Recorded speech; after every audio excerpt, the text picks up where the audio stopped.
রাত 11টা বাজলেই বদলে যেতে থাকে হোটেল আকবরিয়ার পরিবেশ। কিছু মানুষ লাইন ধরে বসে গেল হোটেলের সামনে। এরা আবার কারা? কেনই বা এরা এখানে এসেছে?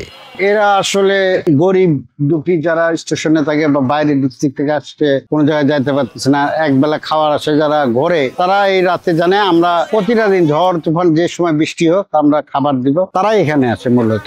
ঝড় বৃষ্টি বা পরিস্থিতি যাই হোক, 365 দিনই এই মেহমানখানা চালু থাকে। ছোটবেলা থেকে প্রতি রাতে এখানে খেতে আসেন এমন মেহমানও পাওয়া গেল এখানে।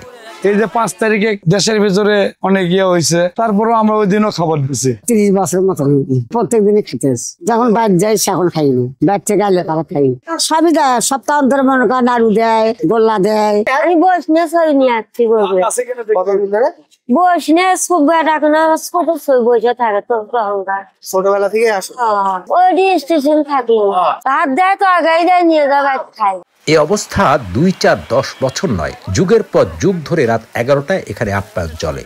এই ব্যবস্থা আমার বাবারা করছে, এখন চাচারা করতেছে, এখন আমরা করতেছি। আমাদের নেক্সট জেনারেশনকে এরকম বলা আছে, ওনারাও যেন যতদিন পর্যন্ত আকবরিয়া প্রতিষ্ঠান থাকবে, আকবরিয়া বেঁচে থাকবে, এভাবে এদেরকে আমরা মেহমান বলি, মেহমানদের আমরা খাওয়াই যাব, চলবে ইনশাআল্লাহ। বহুদিন বুড়ি হইলাম এটি, কোনোদিন মাছ দেয়, কোনোদিন মাংস দেয়। গরিব মানুষ কতগুলো খাওয়া থাকিছে, কতগুলো না খাওয়া থাকিছে। এখন হয়তো তারা ভাত বানে কিংবা পয়সার অভাবে চাউল ডাল কিনবার হয় না, এখানে 4টা করে ভাত নিয়ে যা। কেউ কেউ মনে করেন যে হয়তো পরিবার সহই খায়। 13-14 বছর এনারা ভালো দেখে খাবারটা দেয়। সারা বাংলাদেশের ভিতর কোথাও এই জায়গায় আকবরের লাগান কেউ এখানে ভাত খায় না, এখানে রেগুলার দেয়। 150, 200, 250 লোক যত লোক দিবে।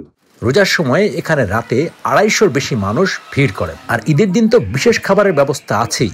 ঈদের দিন আমরা খাবার দেই, হলো রাতেও দেই, আপনি ঈদ নামাজ পড়ে আসো আমরা খাবার দেই। এই জিনিস দিয়ে আমার কোম্পানির চেয়ারম্যান যাই আছে ফলাল সাহেব, তাই নিজে থাকে এই অসহায় লোকগুলো হোটেলে চেয়ারে বসে তারপর খাবার পরিবেশন করে। সেদিন গোস্ত থাকে, সেমাই থাকে, তারপরে দই মিষ্টি থাকে, সব বসে থেকে তার পেট ভরে খেলে। এত মানুষের আপ্যায়ন কিভাবে চলে এই মেহমানখানায়? ঠিক 12টা বাজলে আমাদের খাবার ভিতর থেকে চলে আসে রান্না। 12টা থেকে এই 10-15 মিনিটের ভিতর 100 লোক 200 যত লোক আছে আমাদের, ও সব ম্যানেজমেন্ট করে সবাইকে খাবার দিয়ে। সপ্তাহে কিছুদিন আছে আমাদের মাসিক ইয়ে করা আছে। প্রথম মাসের বুধবারে আমরা স্টাফদের ভালো খাবার দিই, যেমন পোলাও টোলাও দিই। এদেরকেও ওই অনুযায়ী বুধবার সপ্তাহের প্রথম দিন এরকম খাবার দেওয়া। আগে 50-100 জন 150 জন হতো, এখন অনেক সময় 200 হচ্ছে, 250 হচ্ছে, এরকম সিস্টেম করাই আছে যে লোক অনুযায়ী আবার তুলে দেয়, ভাত তুলে দেয়, আবার এটা রাত 11টার পর থেকে ওনাদের জন্য শুধু রান্না হয় নতুন করে। স্টাফের যে বাজার হয়, স্টাফের সাথে আমাদের মেহমানদেরও বাজার একসঙ্গে হয়। আকবর হচ্ছে আমার দাদার নাম। উনি যখন এখানে হোটেল তৈরি করে আজ থেকে 114 বছর হচ্ছে, তখন তিনি এখানে টাটায় একটা হোটেল করেছিল। সেই সময় ওখানে যে ইনকাম হতো, ওই কিছু পয়সা গরিব দুঃখীদের জন্য বিক্রির জন্য রেখে দিই। তখন থেকে এই সিস্টেমটা সে যা হতো এখানে গরিবদের ওই খাওয়াতেন। দোয়া দেবো না কৃষক বাবা, এই যে অন্নটা খাচ্ছি, এই অন্ন ঋণটা আমরা শোধ করে পাবো না।